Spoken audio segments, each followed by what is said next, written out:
Cookery சேனலை பார்த்து யார் வேணாலும் சமையல் பண்ணலாம். ஆனா சுவையான சமையல் பண்றது எப்படி? நான் இதயம் நல்லெண்ணெயில சமையல் பண்றேன். ஆஹா ஓஹோன்னு பாராட்டுறாங்க. நீங்களும் இதயம் நல்லெண்ணெயில சமையல் பண்ணுங்க, பாராட்ட வாங்குங்க.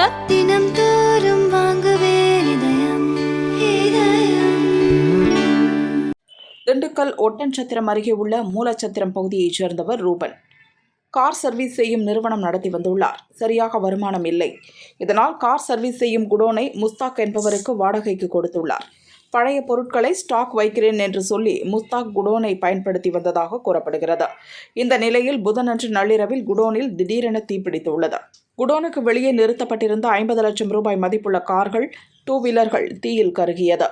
ஒட்டன்சத்திரம் போலீசார், தீயணைப்பு படையினர் ஸ்பாட்டுக்கு வந்து தீயை அணைத்தனர்.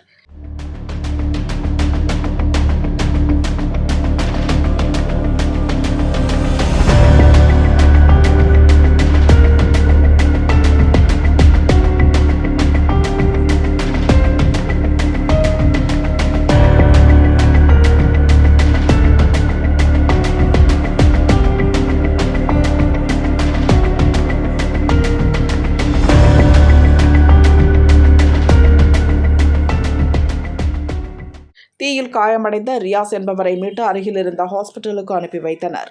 விபத்து குறித்து நடத்தப்பட்ட விசாரணையில் பல திடுக்கிடும் தகவல் வெளிவந்துள்ளது. பழைய பொருட்களை இருப்பு வைக்கிறேன் என குடோனை வாடகைக்கு எடுத்த முஸ்தாக் சட்டவிரோதமாக வெடிபொருள் பதுக்கியுள்ளார்.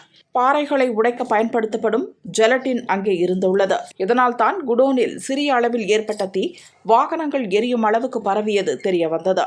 குடோன் உரிமையாளர் ரூபன், வெடிபொருள் பதுக்கிய முஸ்தாக் ஆகிய இருவரையும் கைது செய்ய வேண்டும் என அப்பகுதி மக்கள் மறியல் செய்தனர்.